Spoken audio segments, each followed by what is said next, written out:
À peine 5 jours que je suis en Chine et j'ai déjà un crush. Pas sur quelqu'un, pas encore, mais sur ce pays. Ce n'est pas la première fois que ça m'arrive dès l'atterrissage, vous commencez à me connaître, mais là, c'est plus fort. Il y a quelque chose, je ne sais pas encore quoi, mais c'est un truc qui colle à la peau. Et ce n'est pas la chaleur, je vous vois venir. XO, Julie.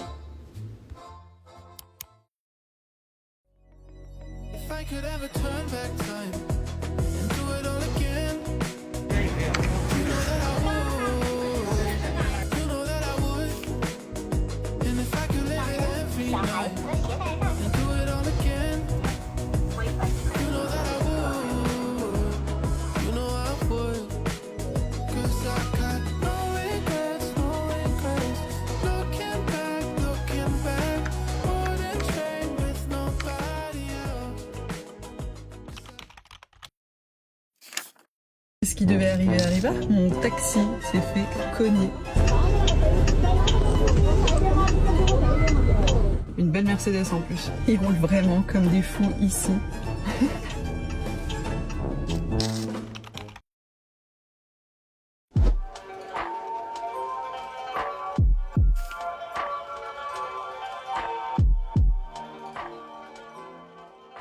Salut les copains et bienvenue sur ce nouveau vlog. Aujourd'hui on est à Chengdu et pour la première étape de la journée, je vous emmène à Luodai, Ancient Town City. En plus de ça, cette ancienne ville est géniale. Regardez-le jusqu'au bout, ça va être une pépite.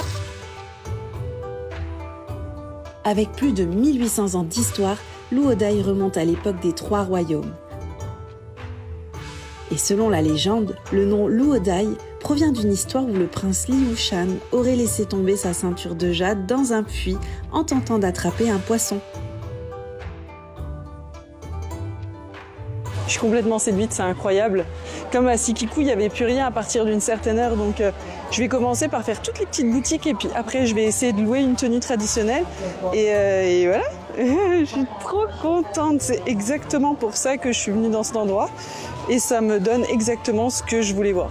Donc je suis vraiment très heureuse.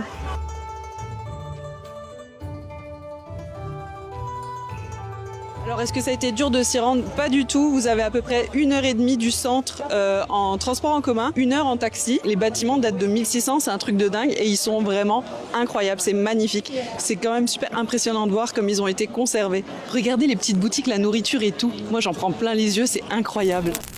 Vous voyez cette maison toute ronde? C'est un Toulou, une architecture traditionnelle Hakka. Celui-ci date de 1746. Et à l'époque, ces bâtiments abritaient plusieurs familles sous un même toit et servaient à tout. Réunions, célébrations, résolution de conflits, rituels ancestraux et j'en passe. Et quand je suis tombée dessus, j'ai eu comme un flash. Vous aussi, vous voyez la maison de Mulan? Ou c'est juste moi? Bon, c'est vrai que le film n'a pas été tourné ici. Et les vrais Toulous sont dans le Fujian, bien plus ancien et parfois classé à l'UNESCO. Mais celui-ci reprend tous les codes. Enfin, je trouve.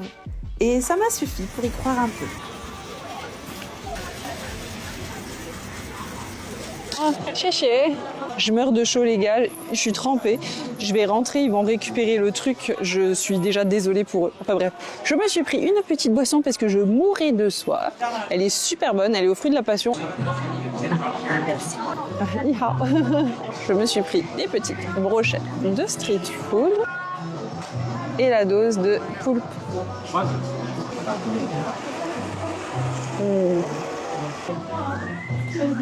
Bah oui, c'est bon. Ah, il m'a demandé si je voulais épicer, j'ai dit oui, j'aurais pas dû dire oui. C'est plus épicé que ce que j'ai mangé dans la vidéo sur Chongqing. Non mais c'est vraiment trop bon. Ça faisait depuis la Thaïlande que j'attendais d'en manger, j'en ai pas remangé depuis. Voilà. Je vais arrêter de filmer, je suis trop gênée. Je vous le recommande à 200%. C'est vraiment trop beau comme endroit, je vous le recommande à 100%.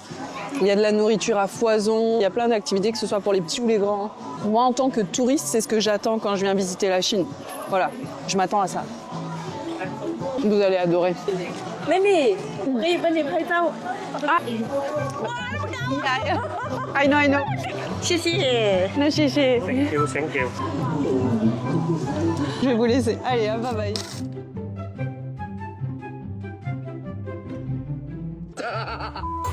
Et c'est ainsi que se terminait ma première journée avec déjà des étoiles plein les yeux.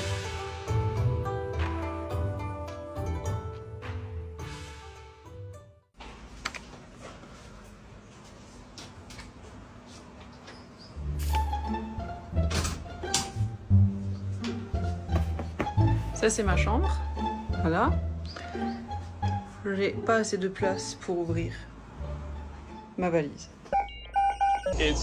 Cette auberge de jeunesse a été la plus belle et la plus vivante que j'ai pu faire durant ce voyage. Et tous les autres d'ailleurs en y réfléchissant. Mais par contre, pas la plus pratique et la plus agréable.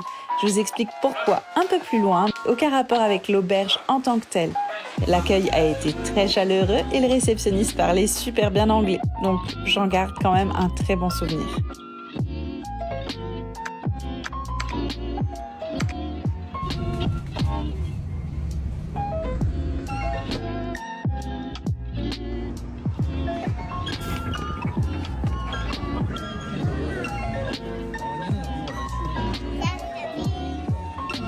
Bienvenue dans cette nouvelle journée. Aujourd'hui, on commence avec la base de recherche du panda géant parce que Chengdu est connu justement pour être la ville du panda. Là, je viens de commencer un peu ma balade. En fait, il fait trop chaud. Du coup, ils ont mis les pandas dans des petits bâtiments. Il y en a un peu partout sur la base qui est immense. Il y a une navette que vous pouvez prendre pour vous déplacer. C'est bien plus facile, c'est un petit coût supplémentaire. On ne sait jamais vraiment s'ils prennent vraiment soin des animaux ou pas. Ça a l'air d'être le cas ici. J'ai fait mes recherches avant. J'ai pas trouvé la masse d'infos. Par contre, je pense pas que ça vaille la peine de rester 5 heures dessus. Pour moi, là, j'ai fait 4 pavillons. Vous en avez fait un, vous les avez tous faits pour l'instant. Donc, je vais vous tenir au courant de la suite des événements. Voilà. Voilà, pour en faire un petit topo, en fait, la base de recherche du panda géant ici, c'est la plus grande base de recherche de ce type au monde. Elle est dédiée donc à la préservation du panda, parce que c'est une espèce menacée, si vous ne le savez pas. Donc, ils proposent un musée, des documentaires, des petites boutiques shopping et tout. Et vous saviez qu'ils ont commencé en 1987 avec seulement 6 pandas? Aujourd'hui, ils en abritent environ 120. Je suis arrivée à la nurserie. Du coup, je me suis pris un petit panda tea. J'ai pris pomelo, jasmin. J'ai acheté aussi une petite glace. Ah mon Dieu, elle est trop bonne. À Chongqing, j'ai croisé aucun blanc. Peut-être un ou deux grands max. Et j'ai pas fait attention. Mais ici, on a déjà beaucoup plus.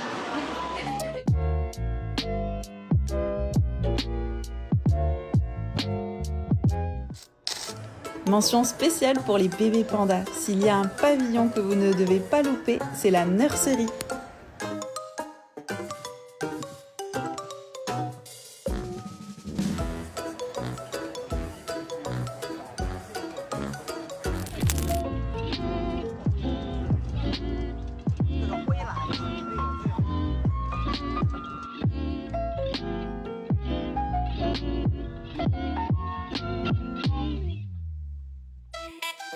Bienvenue à Tongjiao Memory, un ancien complexe industriel transformé en lieu de création.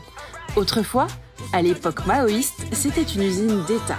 Les maîtres mots étaient machines, production et discipline. Aujourd'hui, c'est tout l'inverse. Un espace pour les concerts, les expositions, le street art et les rêves un peu fous. Peut-être pour ça que je m'y suis sentie bien d'ailleurs. J'aime vraiment beaucoup cet endroit. C'est très sympa. Parfait pour faire du shopping, se poser, prendre un petit café. Je ne sais pas si vous voyez au-dessus, il y a des petites buses rafraîchissantes. Les gens sont habillés super cool, ils sont super fashion et tout, j'adore. Je viens de tomber sur des paires de chaussures vraiment futuristiques, je vais vous les montrer. Je ne sais pas trop si c'est le genre d'endroit que vous aurez envie de voir. J'imagine qu'il y a des choses bien plus importantes à visiter lors d'un premier voyage, mais j'ai beaucoup apprécié. Franchement, c'est beau pour faire plein de photos et tout.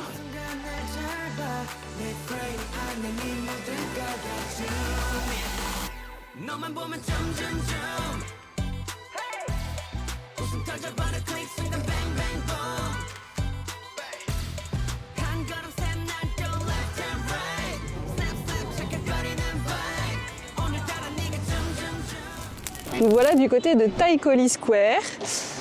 C'est grand. Il y a Louis Vuitton, Gucci, toutes les grandes marques. Il y a quand même pas mal de grands magasins et les choses sympas à voir sont des pandas encore partout. Il y en a qui sont accrochés sur les murs. Il y en a un qui est dans le IFS Mall. On va y aller tout de suite. Et là derrière, c'est un très grand écran qui fait tout un angle et en fait de temps en temps il y a une petite représentation de panda dessus et puis c'est trop mignon. Voilà, ça fait partie des petites choses à voir quand vous vous baladez là pour faire votre shopping. Et voici le panda. Pour vous y rendre, rien de plus simple, vous allez dans le mall au premier étage et vous prenez l'ascenseur jusqu'en haut et puis c'est réglé. Pas jusqu'en haut, jusqu'au L7, je sais pas exactement mais voilà. Il est tout mignon.